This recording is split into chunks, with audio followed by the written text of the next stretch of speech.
about letting their thoughts develop in new ways in teaching. So this has been very helpful for teachers here that I have been teaching.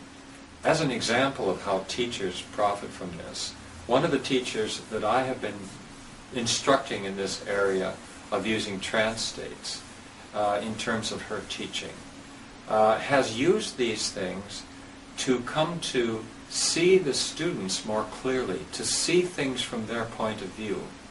She has been able to put herself in the students' shoes and understand what they're going through in a way that she could not before using these trance techniques. And she also has been able to see that very often there are methods used in education that are unnecessarily strict or rigid when they should be flexible and should take into account the real state and situations of the student.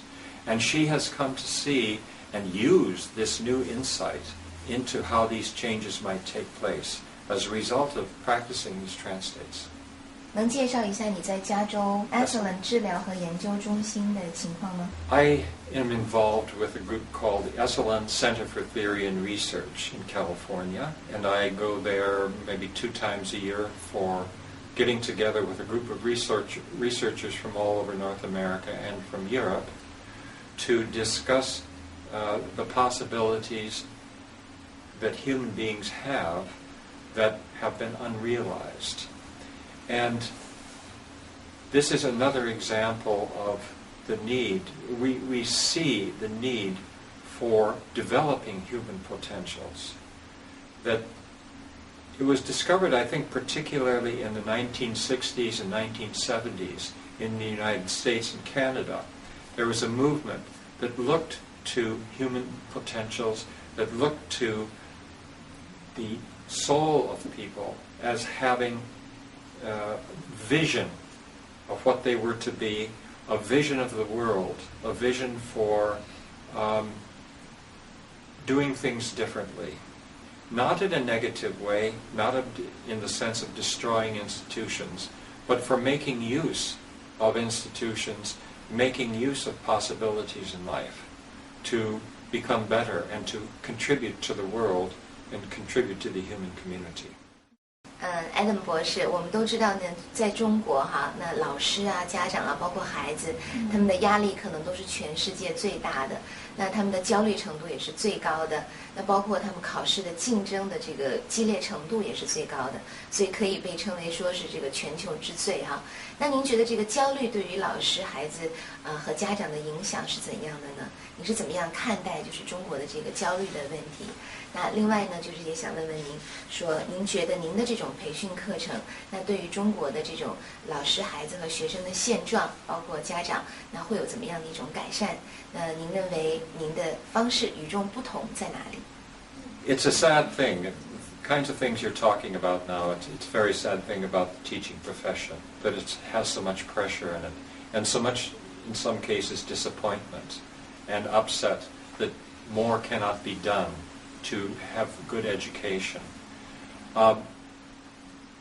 Teaching profession is a great profession, and it's unhappy fact that many teachers don't feel like they enjoy what they're doing because the teachers themselves feel under pressure, the students feel under pressure, everyone involved feels under pressure.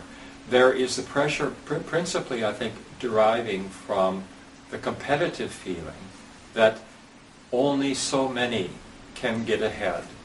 And so you want to be among those who get ahead. And you want to be a teacher who produces those who can get ahead and do well in the world. And this is a great motivation, a very important thing, because teaching is a great profession. And to be a student is one of the most marvelous phases of life if it's done well.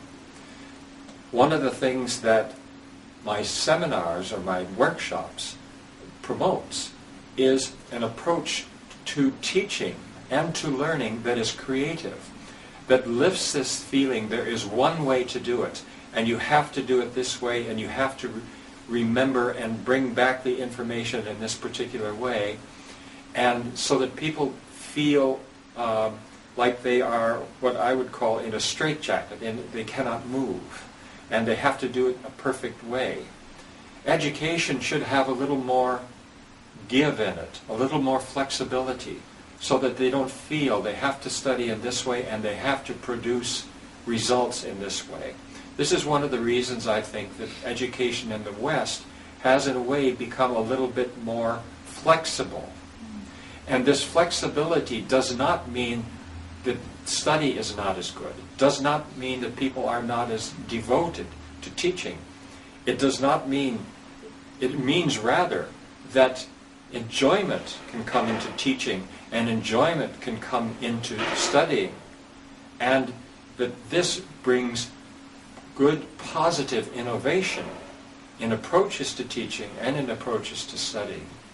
And I think that the workshops that I'm doing actually gives a basis for finding within oneself, both the teachers, the parents, and the students, this freer and more positive attitude about learning and about teaching. The workshops that I'm teaching, I have to say, that I'm teaching here in Canada and somewhat in the United States, these things are new here too. That is, they are in the spirit of something that is happening broadly in our culture, but it is also new. And it has to do with a belief in people, that people have within them a great deal of capacity for doing things and for accomplishing things and for being creative, far more than we ordinarily think. People have something that's magical in them, and this is what makes the world go round. This is what creates progress. This is what creates new ideas. This is what creates moving forward. And the main thing that I try to do in teaching about trance is for people, everyone, to realize that they have this kind of inner richness, this storehouse of capacities and abilities, to recognize it and then to actually see that they can draw them forward and use them. And this is very important in psychotherapy, which I do in my professional life a great deal, for teaching, to teach the students in such a way that they become confident in themselves rather than feeling they have to do something that they don't even know what it is, that they can be confident in their own heart feelings about things, that they have something very important and precious for everyone else if they bring it out. And this, I know, is something that is in the ancient tradition of China, recognizing this.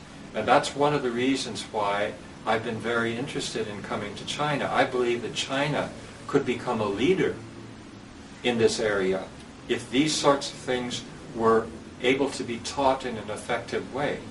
And the tradition in China supports this, so that why should not China be actually at the forefront of this approach to learning and to the development of human potentials? Because the development of human potentials is what this is all about. Adam Crabtree 博士带着全新的增长教师技能、开发孩子潜能的放松与想象技术呢，前往中国，希望能够运用西方教育当中先进的理念，来为中国的老师们带来创新性的教育技巧，同时呢，也为中国的青少年带来减压和记忆的有效方法。这些呢，都是他在历经了40年的教学和研究当中被证明是行之有效的方法。相信呢，一定能够帮助中国的老师们打开教育的局面，同时也让青少年们体会到全新的学习方式。我们预祝 Adam Crabtree 博士中国之行顺利成功，硕果丰厚。